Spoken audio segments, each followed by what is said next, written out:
right here at the top of the show, I think we were going to talk about the annexation of the Ukrainian regions by Russia. Um, we're not, I just read a little bit earlier some translations of some of Putin's speeches. And so it seems like a lot of the information we're getting on this Russia-Ukraine conflict in the West is just not accurate. So I would love to hear what does this mean? This annexation of these regions. You mentioned also Putin has signed some decrees Yeah. in regard to them becoming Russian territory. How does this play into the conflict? It's going to be difficult. The West does not recognize those annexations. But let's go through history first. We had several annexations in the past in our history. We had Israel taking Golan Heights, the West Jordan, and Jerusalem. We had UK taking Northern Ireland and Gibraltar. We had Morocco taking West Sahara. And we had the US taking Hawaii in 1898. And so annexation is not alien to the world. It is most of the times a fact of life. Now in the Donetsk, or sorry, in the Donbas region, it's significant. Why? Because historically and to present, most of the civilization there is ethnically Russian. They don't want to belong to Ukraine anymore after 14,000 people have been massacred in 8 years since 2014. So they have a right to live and the right to exist. Putin made a clever thing from his part of view. His point of view, he in fact stopped the advance and focused on the Donbas, on this socio-economic problem, and he solved it today, signing the decrees to annex them, to integrate them into the Russian Federation territory. So from his perspective, he's been reliable for the Russians and for the ethnically Russian people there, and it was celebrated today in Moscow. It's also clear that this is not acceptable to the West and many other countries in this world. So the conflict itself is actually escalating because NATO and the US said that they will increase the supplies of weapons to Ukraine and training for Ukrainian military against Russia. The question now is, will NATO get involved in a direct conflict with Russia? I presume not. That's a wise thing to do, because if NATO attacks Russia, then we have the problems that we discussed yesterday with the nuclear options and escalation that nobody wants. Nobody wants that. People want to stop the war. That's the first order.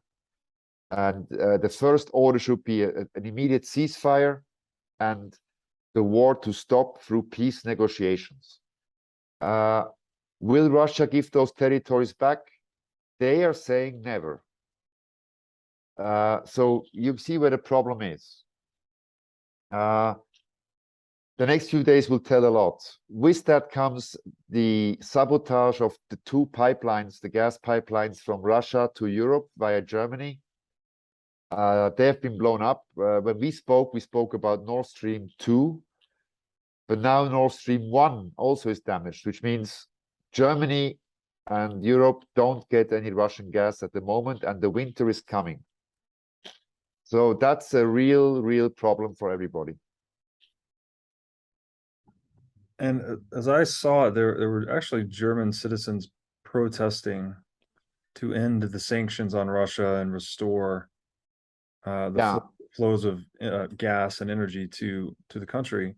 Yes, that was right option before the pipelines were sabotaged. Yes, that option is gone. So Putin's energy card has been reduced to zero because he cannot play it anymore. The Germans who were protesting, hoping to get gas and energy to their homes, they will still protest because the policy of the countries they belong to are wrong in their view. And now we have a somber feeling because tomorrow, the 1st of October, the German army will patrol German streets. Such a picture has not been seen since the Nazis were ruling in Germany in Second World War. It's very uncomfortable because the army, as you know, should never be used against its own people. I mean, America is not using the National Guard against American citizens. So the protests will increase, they will get more violent. And this is why Germany has called the marching order for tomorrow, that's 1st of October 2022, in order to quell any uprisings or any demonstrations that would harm the balance of power in the German government. So things are not looking very good here in Europe, as you can imagine. Yeah, it does seem to be going the wrong direction. So from the speech that I read, again, it was a translation of Putin's speech. Yes. He seemed to be making the accusation that the West has basically been they've been imperializing the world, right? Some of the critiques were, they call nations like Japan and Germany allies when in fact it's a military occupation. Yeah. And so Putin's perspective in this speech was that he's essentially defending against the attempted imperialization of Russia. Is that what this annexing is about? Is he annexing these territories, I guess, at least from his perspective, as a matter of defense or protection against the West? No, well, partly the annexing of those 4 territories, which are Zaporozhye, Kherson, and the Donbas, Lugansk, and Donetsk republics.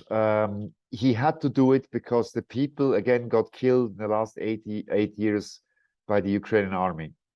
They were begging him to do it, so they're protected. That's the first order. The second order is, through this measure, he stood up against the West, and he showed the West that he can solve problems regionally himself, or Russia can do it themselves.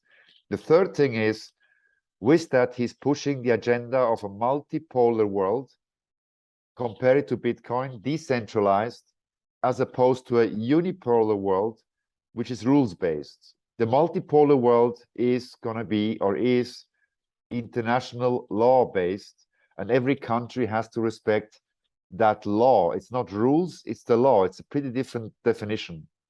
So it fits into the narrative of Putin and Xi Jinping to create a multipolar world, as opposed to being enslaved on a unipolar world that dictates everybody what they have to do.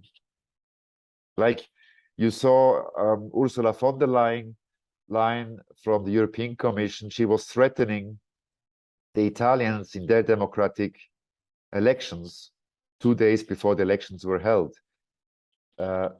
It's not a good move.